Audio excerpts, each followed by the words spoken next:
ABC News online article, I want to point out two things. Firstly, they've got the names of the journalists there that posted this story, and secondly, they've got posted yesterday at 7:18 a.m. updated 20 hours ago. So typically what they'll do, there'll be an event, and then they'll publish an online news article, and then they don't publish a brand new one if there's more information. They simply update it. Typically that's what they do.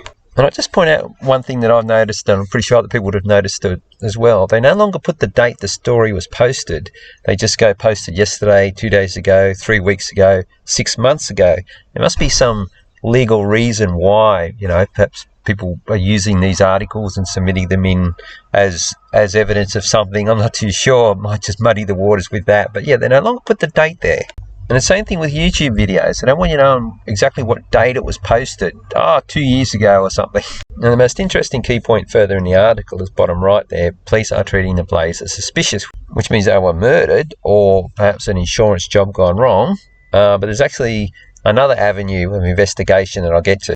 Now here's the same event, but rather than an update to the original story with the journos' names, they've posted a separate article and posted 6 hours ago, so 14 hours after that last one was there, because I did this research at the same time, and the journos' names aren't there. Now, there are a couple of possibilities as to the origin of this photo. Now, they claim in this second article that it was posted on, I think, Twitter in 2021. And just have a quick read of what's on the shirts, see where this is starting to go. So the ABC News has decided, now I've blurred out the faces here because that's what they should have done. Yeah, it's not convention, and I'll just show some quick journalist code of ethics and a few other things, reporting on suicides, how that's a bit of a no-no. Also, they print their names the day after, and they're meant to show sensitivity in times of grief, where they'll normally wait a couple of days or a week or two until the family's been notified, and generally get permission to use any images off the family or in their story.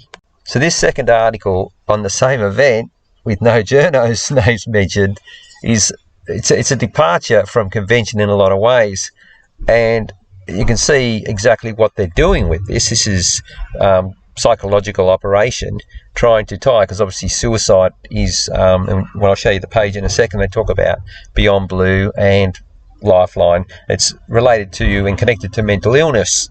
So you see what they're trying to connect to mental illness. It is against my religion to wear a mask or get a jab. And they've named these women, and there would be death certificates, so they've definitely died. But when you run through the possible sequences of events that line up with this headline, it starts to get difficult to get your head around. So they don't go into any detail, but presumably because the daughter killed the mother, so she's killed her in some manner. Stabbed her or used blunt instrument or whatever, or pillow over her head, whatever she's done, she's killed the mum. Maybe with her mum's permission, without, she just killed her. But then why would she would have to have started the fire and then either just let the fire kill her. I mean, how would you do that?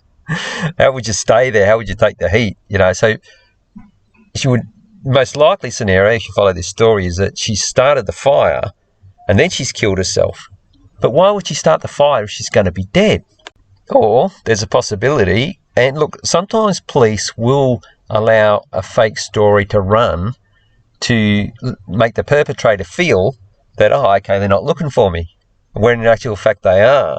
So if somebody has gone in there and killed them and then set fire to hide the evidence, that's still a possibility as well. So I point out a couple of anomalies with this photo and what's in it. So the first is, if she's taken that photo from that position in a mirror, then the writing's going to be going the other way. But then maybe she saw that and photoshopped it.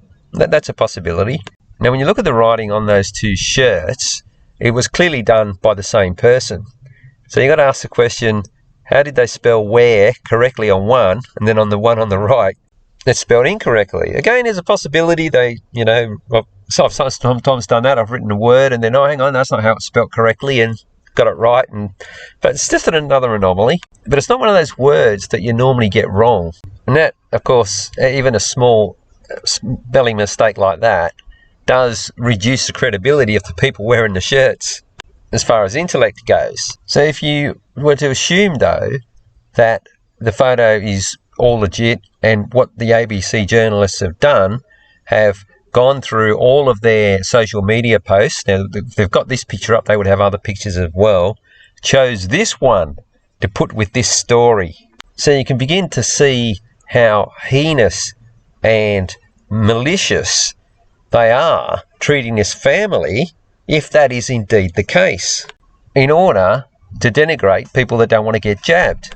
So here's further into the story. I'm not going to repeat their names. I'm actually being an ethical journalist, even though I'm not an actual registered journalist. So they got there, it is believed so-and-so killed her mother and then set the house alight.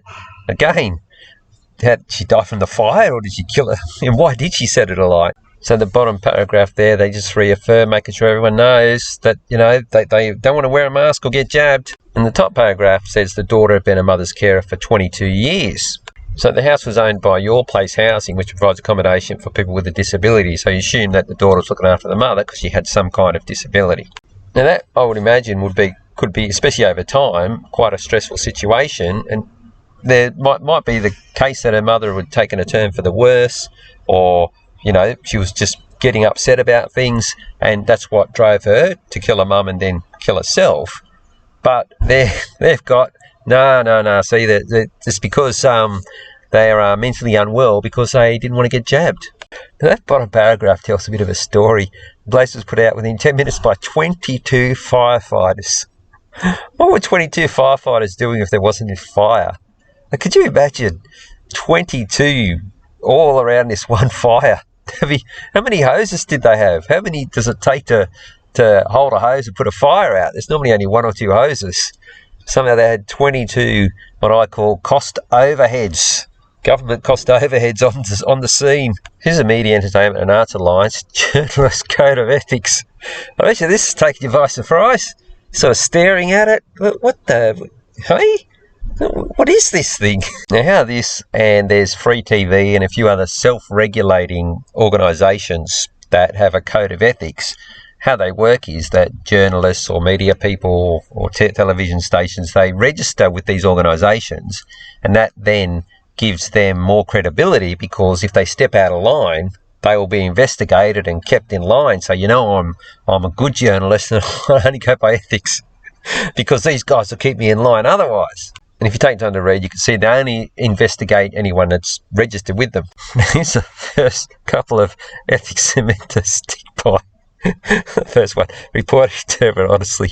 Just think to any journalist in front of a camera or something they've written online and in the last couple of years, and try and match it to that first one. Do not suppress relevant available facts. Okay. The second one's even funnier. Do not place unnecessary emphasis on personal characteristics, including race, ethnicity, nationality. That is the story. What actually happens? Well, that doesn't really matter that much. It's who it's happened to. So they do an absolute flip on the second one. Now, the last point, number 11, that is what relates to suicide reporting. Respect private grief and personal privacy, which obviously they haven't done by putting up their photos and their names. Except you can't report to this organisation or even their names in that they might be a member, because they didn't put names to the second article. Now, an anonymous article on the suicide also breached the mental health reporting guidelines, which is sanctioned by the government and referred to by Beyond Blue. And this one's about the images. It says use images of people who have personal lived experience. Well, and you get permission. Well, if they're deceased, you can't get permission of them, but you certainly have to get permission off their family. That's pretty much it for this one. The two possibilities. It seems this has been manufactured perhaps just by the anomalies, and it's almost too contrived to have this picture. Or if it is just was a murder-suicide, then, think of how disgusting the behaviour of our ABC, the government-owned ABC, is in picking out this particular picture and breaking all of those rules. So I did lodge a complaint with the ABC about this news story and just asked them if they could just take it down due to having breached, and I make reference to the resources that I've just shown. So I'm going to check to see if that second article is still up. Now, I do touch on how they've posted this anonymous article and question the allegiance of media in general. and I finished off pretty hard about, you know, those that are with us, Australians, and those that are against us, especially in relation to hundreds of billions of dollars. Let's go there. Appreciated people at the ABC contemporarily sever their allegiance.